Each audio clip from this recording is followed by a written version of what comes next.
साथियों, देश के किसानों के कल्याण की दिशा में, कृषि सुधारों की दिशा में कल देश के लिए बहुत ही महत्वपूर्ण दिन था। कल विश्वकर्मा जयंती के दिन लोकसभा में ऐतिहासिक कृषि सुधार विधेयक पारित किए गए हैं। इन विधेयकों ने हमारे अन्नदाता किसानों को अनेक बंधनों से मुक्ति दिलाई है। नमस्कार दोस्तों, मैं उमंग कुमार सिंह स्वागत करता हूं अपने YouTube चैनल एग्जाम नगरी में। और आज का जो विषय मैं लेके आया हूं कृषि कानून पे, बहुत ही एकदम हॉट मैटर इसे बोल सकते हैं, एकदम गर्म मुद्दा है ये आज का। और आजकल आप इस कृषि कानून का विरोध होता भी देख रहे हैं। लेकिन बहुत सारे लोग हमारे देश में ये जानते हैं, कोई जानता है जो अभी मौजूदा सरकार के पक्ष में हैं, वो लोग कहते हैं बहुत अच्छा है, किसान तो वो किसान थोड़ी है, दूसरे लोग हैं। लेकिन जो विपक्षी दल है वो कहते हैं भाई किसान तो देश का निर्माता है, आप क्यों ऐसा कर रहे हैं उनके साथ, ऐसा नहीं करना चाहिए, बिल वापस लो। बिल जो है ये आत्महत्या करने वाला बिल है, किसानों को आत्महत्या करवा के रहेगा, वापस लो। इस तरह की बातें आ रही हैं। लेकिन आज मैं आपको वो जो अधिनियम पास हुए हैं संसद में, उसके बारे में बताऊंगा और बताऊंगा कि क्यों उसका विरोध हो रहा है और क्यों उसे सरकार लाभदायक बता रही है। तो दोनों ही पक्ष रखूंगा एकदम निष्पक्ष रूप से तीनों अधिनियम, जो भी 3 अधिनियम पास हुए हैं उसके बारे में। देखिए, भारत जो है हमारा, वो कृषि प्रधान देश है। हम बचपन से सुनते आ रहे हैं कृषि प्रधान देश है। 70% से अधिक आबादी कृषि पे निर्भर है, कृषि के उत्पादों पर निर्भर है। और 30% आबादी जो बची हुई है वो कृषि पर निर्भर है अप्रत्यक्ष रूप से। वो खेती नहीं करती, ना ही उससे जुड़ी है, लेकिन उसको उसके उत्पाद की जरूरत है। तो पूरी तरह से कृषि प्रधान देश है। और हम सुनते आ रहे हैं कि भाई सरकार ने जो है 2022 तक, मौजूदा सरकार ने 2022 तक कृषि पे हुए आय को दोगुना करने का लक्ष्य रखा था, दोगुना करने का। अब 2021 तो चल रहा है, लगभग 1/4 पार भी हो चुका है और अभी तक इसकी कोई सुनवाई नहीं है। एक ही साल बचे हुए हैं 2022 में। खैर, तो क्या हुआ था, दिन था 5 जून 2020। 5 जून 2020, 4 जून 2020 तक कोई हवा नहीं थी। जैसे 370 हटा था, उसी प्रकार का ये भी कुछ ऐसा हुआ था। 4 जून 2020 तक कोई हवा नहीं थी। 5 जून 2020 को मौजूदा सरकार ने एकदम से 3 अध्यादेश लाया संसद में। क्या थे वो 3 अध्यादेश? तीनों ही अध्यादेश जो थे वह कृषि नियमों में बदलाव या नए कृषि नियम लागू करने से संबंधित थे। 5 जून को यह लाया गया। इसमें बहुत डिस्कशन हुआ और डिस्कशन होने के बाद अंततः 27 सितंबर 2020 को भारी बहुमत से इसे पारित कर दिया गया। राष्ट्रपति की मुहर लग गई और यह कानून बन गया। जैसे ही यह कानून बना, विपक्षी दल और किसानों का एक दल बोलिए या किसान बोलिए, उनके बीच हंगामा मच गया। सबने एक साथ जो है कृषि कानून का विरोध करना शुरू कर दिया कि यह कानून बिल्कुल भी सही नहीं है, इसका हम लोग विरोध कर रहे हैं, इसे सरकार वापस ले। सरकार कुछ ज्यादा विरोध हुआ तो संशोधन करने के लिए तैयार थी। लेकिन जो 3 अधिनियम पास हुए थे, उन 3 अधिनियम में 3 अधिनियम पास हुए थे। 3 अधिनियम में 2 तो नए अधिनियम थे, तीसरा अधिनियम पहले से था, बस उसमें संशोधित करके उसको लाया गया था। अब सरकार ने माना कि ठीक है, इसमें हम कुछ संशोधन करते हैं, लेकिन किसान यह सुनने को तैयार नहीं है। उन्होंने कहा कि बस वापस लो भैया, नहीं चाहिए, नहीं चाहिए। तो हमें जानने की जरूरत है कि ऐसा क्या हुआ था, क्या है ये सरकारी बिल, ये कृषि कानून, क्यों इतना विरोध हो रहा है और क्यों इसे सरकार लाभदायक बनाती है। आइए जानते हैं इस वीडियो में। और मैं चाहूंगा कि एकदम कम शब्दों में, आसान भाषा में मैं आपको समझा दूं कि क्यों इसका विरोध हो रहा है और क्यों इसे सरकार लाभदायक बता रही है और आखिर क्या होना चाहिए। मैं अपना ओपिनियन, हालांकि विचारों में अंतर हो सकता है, लेकिन जो जेन्युइन है मैं यहाँ बोलूंगा, चाहे वह सरकार के पक्ष में हो या फिर विरोध में हो, एकदम निष्पक्ष बात करूंगा कृषि कानून पे। तो आइए जानते हैं सबसे पहले वो 3 अधिनियम, वो 3 नियम क्या है। अगर हम नियम जानेंगे तो हमें पता चलेगा कि क्यों इसका विरोध हो रहा है। तो पहला अधिनियम है कृषक उपज वाणिज्य एवं व्यापार अधिनियम 2020, इसका यह नाम है। क्या है यह अधिनियम? पहला अधिनियम हम लोग जान रहे हैं पहले। तो पहला अधिनियम जानने से पहले दो चीजें आप लोग जान लीजिए, दो चीजें। एक है APMC, APMC agricultural product marketing committee, कृषि उत्पाद वाणिज्य समिति। अब ये क्या करती है? तो इसका आप फुल फॉर्म आप लोगों ने समझ लिया, एपीएमसी। ये दूसरा है एमएसपी।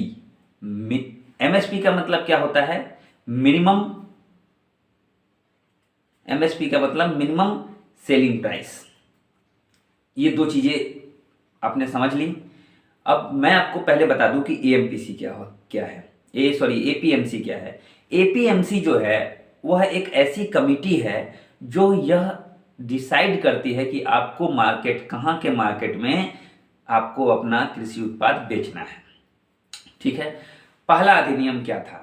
पहला अधिनियम जो था कि सरकार ने किसानों को यह छूट दी कि आप एएमसी द्वारा निर्धारित जितने भी बाजार हैं उससे बाहर भी जाके अपने उत्पादों को बेच सकते हैं।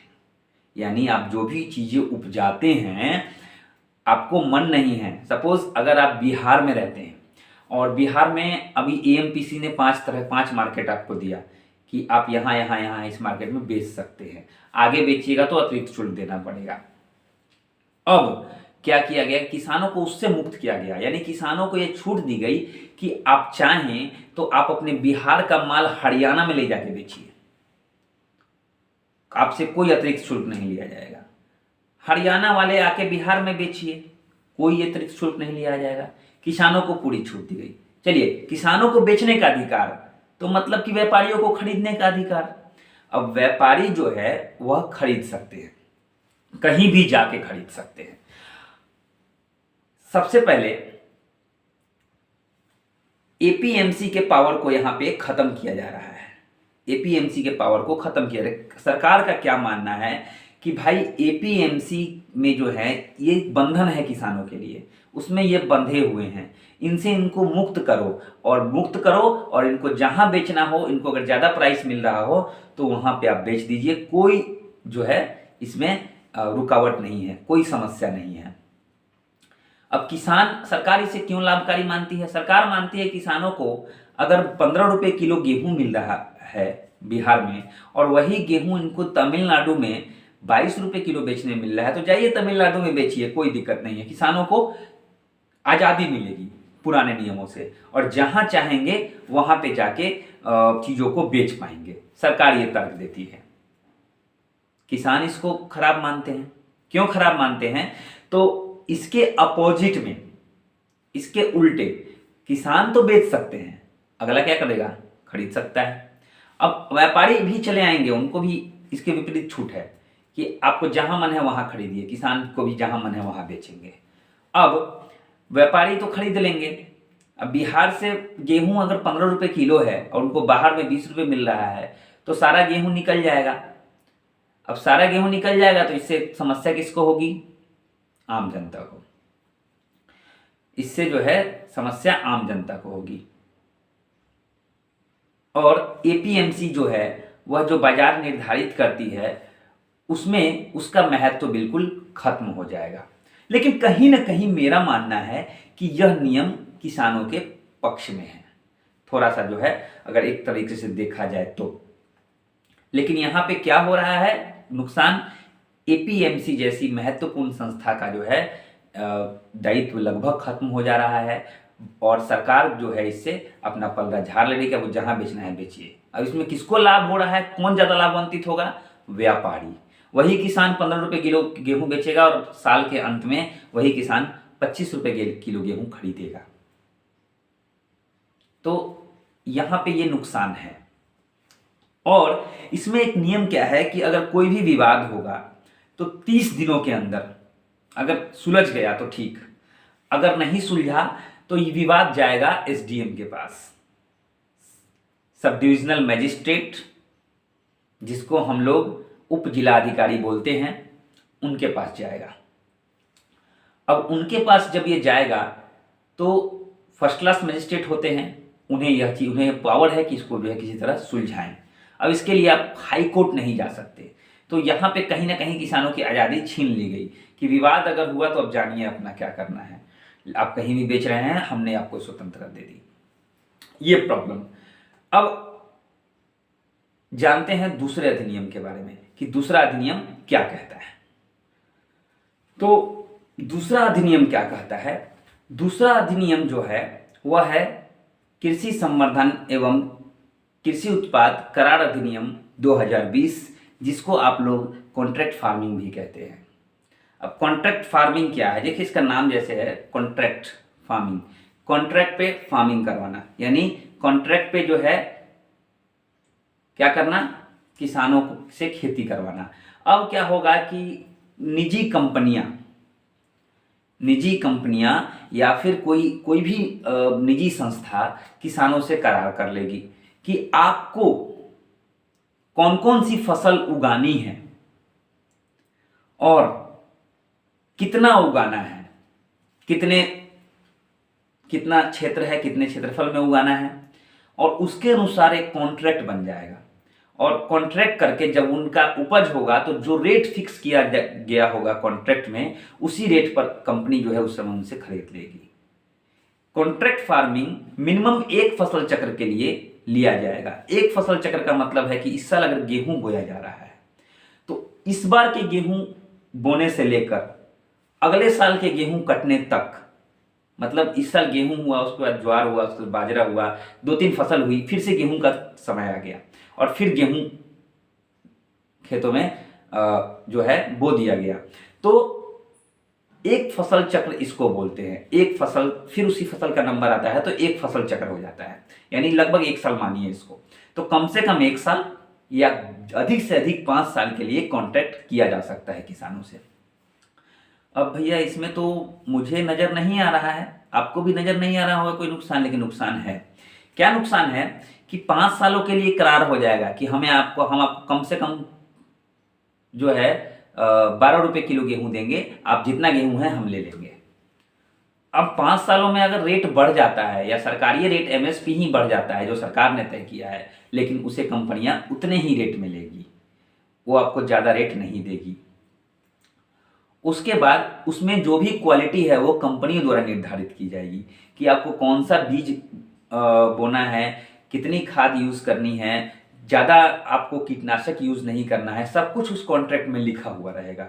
मतलब इसे गुलामी मानिए आप।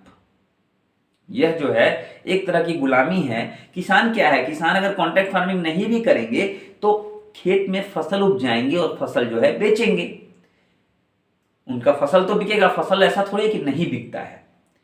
लेकिन यहां पे सरकार क्या कह रही है कि भाई फसल आपका हम बिकवाएंगे, कॉन्ट्रैक्ट फार्मिंग कीजिए, 100% आपका पहले ही से फसल बिका हुआ रहेगा।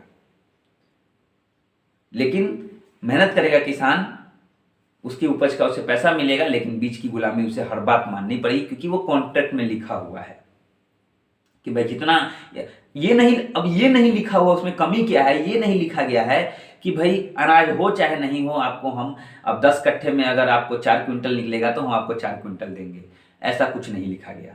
जितना होगा उतना ही लेंगे, सारा फसल आपका ले लेंगे इतने रुपए किलो के हिसाब से, यानी कि उसके बेचने की दर और फसल का अमाउंट, जो भी जितने फसल होंगे ऐसे लिखा गया है। अब वो मूल्य किस आधार पर तय किए जाएंगे ये नहीं मेंशन है, इसे कहीं व्यक्त नहीं किया गया है नियम में। तो ये नियम आधा अधूरा है और कहीं ना कहीं गुमराह करने की कोशिश है। ये कौन कहते हैं? किसान कहते हैं। सरकार क्या कहती है कि भाई आपके फसल की हम गारंटी दे रहे हैं, अब क्या चाहिए, आपको कहीं जाने की जरूरत नहीं है। आपका कॉन्ट्रैक्ट फार्मिंग, आप जानते हैं कि हमारे खेत में इतना अनाज होता है, इतने रुपए किलो मिलेगा, इतने पैसे आ जाएंगे, फिक्स है। ये चीजें हो गई। तो यहाँ पे देखिए तीनों अधिनियम बताने के बाद और शॉर्ट में जब मैं इसमें इसके फायदे और नुकसान बता रहा हूँ, लास्ट में मैं बताऊंगा कि क्यों क्या स्थिति है, क्या स्थिति होगी जब यह लागू होगा। तो आइए चलते हैं तीसरे अधिनियम पर। तीसरा अधिनियम क्या कहता है? तीसरा अधिनियम, जैसा कि मैंने कहा था कि 2 अधिनियम तो नए हैं, तीसरा अधिनियम है आवश्यक वस्तु संरक्षण अधिनियम 1955, जो कि पहले से था और इसमें अब संशोधन किया गया है। कांग्रेस के समय से ही, बहुत पहले से, आजादी के समय से, 1955 से ही है यह नियम। अब इसमें संशोधन कर दिया गया है। सरकार कहती है कि हमने इसमें ऐतिहासिक बदलाव किया है। जी, ये बात बिल्कुल सही है, ऐतिहासिक बदलाव हुआ है, इसमें कोई गलती नहीं है। क्या बदलाव हुआ है? पहले जो था, सरकार तय करती थी कि आवश्यक वस्तु कौन सी है। कुछ चीजें, जितने भी खाद्यान्न या कुछ नकदी फसल जो उगाई जाती है, कुछ नकदी फसलों को उस कैटेगरी में रखा जाता था कि सरकार कहती थी कि ये आवश्यक वस्तु है, इसका भंडारण नहीं कर सकते। इसका भंडारण मतलब स्टोर आप नहीं कर सकते अपनी मर्जी से, क्योंकि सरकार का इस पर पूरा कंट्रोल था, पूरा कंट्रोल था। अभी क्या है, संशोधन में सरकार ने इसको पूरा छोड़ दिया। सरकार ने कहा कि हम अपना कंट्रोल हटा रहे हैं। अब आवश्यक वस्तु कब होगी? जब परिस्थिति सामान्य नहीं होगी, असामान्य परिस्थिति, जैसे युद्ध, भूखमरी, महामारी, कोई भी ऐसी विशेष परिस्थिति होगी तो सरकार निर्धारित करेगी। लेकिन सामान्य सिचुएशन में, सामान्य स्थिति में, जब एक नॉर्मल सिचुएशन देश का चल रहा है, तो सरकार को जो ये विनियमित करने की जो शक्ति थी, इसको नियम बनाने की शक्ति थी, इस पर, इसको खत्म कर दिया गया। क्यों खत्म किया गया? इस पर सरकार क्या पक्ष लेती है? सरकार कहती है कि कोई भी चीज आवश्यक अनावश्यक नहीं, सभी चीजें आवश्यक है, पहली चीज। और जहां तक भंडारण की बात है कि कितना भी भंडार आप कर सकते हैं, तो इसमें पुराने नियम में सरकार अपने कंट्रोल में रखती थी और अपने हिसाब से चलाती थी। अब सरकार ने ये वापस खींच लिया, सरकार ने अपने विनियमित करने की शक्ति को खो दिया। सरकार ने कहा कि हम नहीं इस पर नियम बनाएंगे, आप जो है सभी चीजें आवश्यक हैं, सभी चीजें अनावश्यक हैं, आप आराम से भंडारण कीजिए। और इसमें जो है किसानों को आज़ादी मिलेगी कि उनका सारा जो है कृषि का जो भी मतलब उत्पाद है वो बिक जाएगा, क्योंकि भंडारण करने की जो, स्टोरेज करने का जो लिमिट है वह लिमिट खत्म हो जाएगा, तो लोग खरीदेंगे ज़्यादा से ज़्यादा। लेकिन अब इसमें किसान क्यों विरोध कर रहे हैं? किसानों को तो फायदा लग रहा है ना यहाँ आपको, लेकिन किसानों को फायदा नहीं है। क्यों फायदा नहीं है? कि किसानों की चीजें अननेसेसरी, जिनके पास पैसा बहुत होगा, जो बहुत बड़े व्यापारी होंगे, वो क्या करेंगे, इसको स्टोर करके रख लेंगे, और जो जरूरतमंद है उनके पास ये उस समय नहीं पहुंचेगा। अब 15 के बदले 30 का रेट हो जाएगा।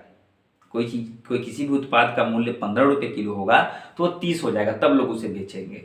तो यहाँ कहीं ना कहीं जो है उत्पाद तो महंगे होंगे, लेकिन किसानों के पास इसका जो है पर्याप्त मूल्य नहीं पहुंचेगा।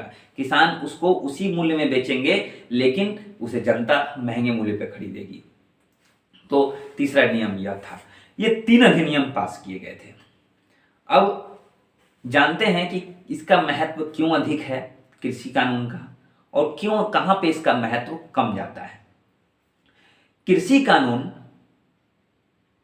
सरकार ने जो कृषि कानून लाया, उस कानून और पुराने वाले कानून में बहुत अंतर है। ऊपर के 2 कानून तो पहले थे ही नहीं,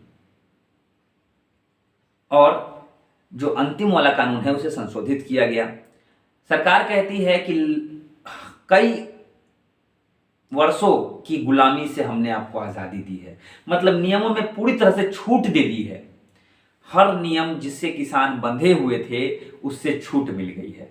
किसान कहीं भी बेच सकते हैं, कितना भी बेच सकते हैं, कैसे भी बेच सकते हैं,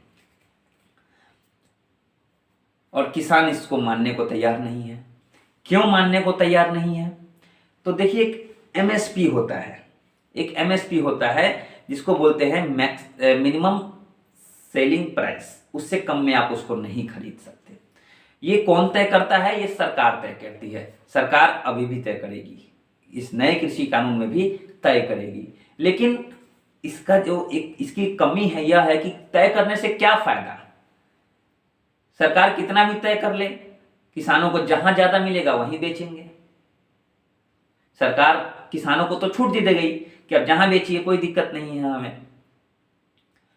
तो ये एमएसपी फिर रह क्यों गई? एमएसपी का महत्व, एमएसपी हटा नहीं है, लेकिन एमएसपी का महत्व लगभग समाप्त हो जाएगा। जो मिनिमम सेलिंग प्राइस है उसका जो है लगभग जो है महत्व पूरी तरह से लगभग खत्म ही हो जाएगा। वो रहेगा लेकिन उसका महत्व खत्म हो जाएगा, क्योंकि क्या फायदा, कौन सुनेगा एमएसपी को।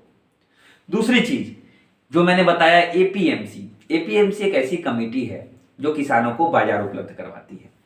अब बाजार उपलब्ध करवाती है तो कुछ किसान यह समझते थे कि भाई हमें एपीएमसी के मार्केट में बेचना पड़ता, अलग बेचेंगे तो फिर उतना सामान ले जाएंगे ट्रक में भर के, तो बीच में ही बॉर्डर पे पुलिस पकड़ लेगी, भाई इतना सारा गेहूं बाहर कहाँ जा रहा है और इसकी प्रॉपर रसीद कहाँ है। और रसीद इशू होगा नहीं, क्योंकि एपीएमसी द्वारा मार्केट तय किया गया है और आप उतना सारा जो है उसे स्मगलिंग का एक दर्जा दे दिया जाएगा।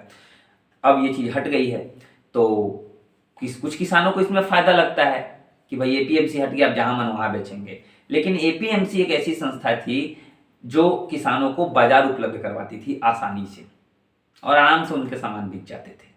अब एपीएमसी ही खत्म हो जाएगा। आप कहते हैं कि एपीएमसी रहेगा, एग्रीकल्चर, मैं एक बार और रिपीट करता हूं इसका full form, agricultural product market committee या मार्केटिंग कमेटी।